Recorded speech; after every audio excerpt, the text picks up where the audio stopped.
You are standing on an open plain 70 million years ago. A massive creature moves across the landscape. Its footsteps shake the ground. Its body is larger than anything alive today. You climb onto its back. You hold on as it moves through a world of giant reptiles. It sounds like a scene from a movie. But there is one impossible problem. You are not there. Because humans and non-avian dinosaurs never shared the same world. The last non-avian dinosaurs disappeared about 66 million years ago after the asteroid impact that ended the Cretaceous period. The earliest members of the human family appeared millions of years later. In 2001, paleontologist Paul Sereno studied early dinosaur fossils in Africa and showed how separated these worlds were. Dinosaurs dominated Earth long before anything resembling a human existed. So how did the idea of humans riding dinosaurs become so powerful? Because the human brain has always imagined a connection between itself and giant animals. And the real story is stranger. It reveals how your ancestors actually lived among enormous creatures that existed at the same time as them.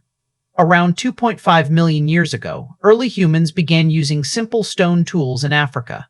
They did not hunt dinosaurs. They tracked animals like ancient elephants, giant predators, and massive herbivores that still looked like creatures from another world. At sites like Olduvai Gorge, archaeologists discovered stone tools dating back nearly 1.8 million years. These tools show something important. Your ancestors were not controlling giant reptiles. They were learning how to survive among dangerous animals using intelligence, cooperation, and planning. But here's where it gets stranger. Some animals that humans did live alongside were almost as unbelievable as dinosaurs.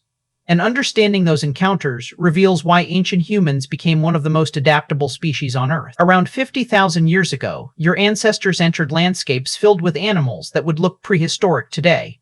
Not dinosaurs, but creatures just as intimidating. In Australia, humans arrived during the late Pleistocene period and encountered giant animals known as Megafauna. A giant kangaroo called Procoptodon galea stood over 2 meters tall.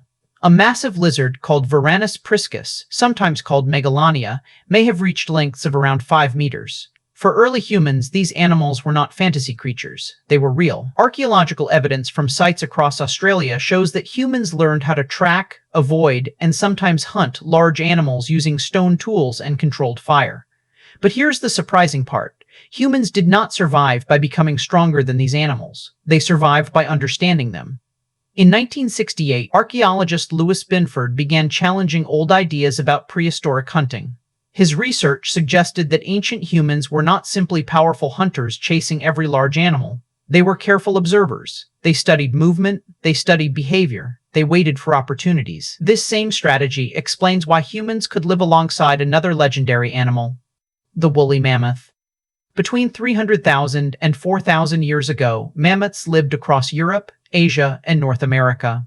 At Dolny Vishnais, archaeologists discovered evidence of humans living with mammoths around 30,000 years ago. They found mammoth bones, tools, fireplaces, even small animal sculptures made from mammoth ivory. But humans did not ride mammoths like horses. They depended on them in different ways. Mammoths provided meat, bones for tools, ivory for objects, and materials for shelters.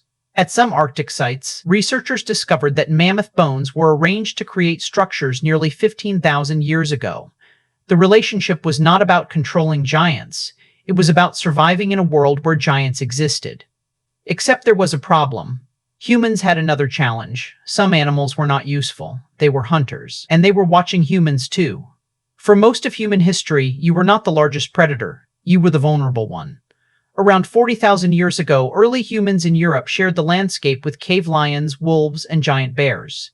At Chauvet Cave, discovered in 1994, researchers found paintings created approximately 36,000 years ago.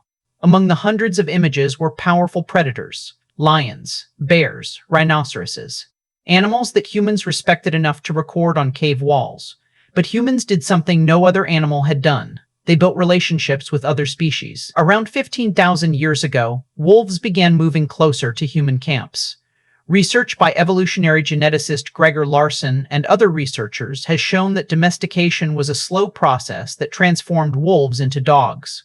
Not because humans rode giant beasts, because humans learned cooperation. A wolf could detect danger. A human could create tools and fire. Together, they changed survival forever. This is the closest reality came to the fantasy of humans controlling powerful animals, not riding dinosaurs, not commanding monsters, but forming partnerships with creatures that had their own instincts and intelligence. The idea of ancient humans riding dinosaurs feels natural because humans have always imagined ourselves beside giants. We look at a dinosaur skeleton in a museum and picture ourselves on its back.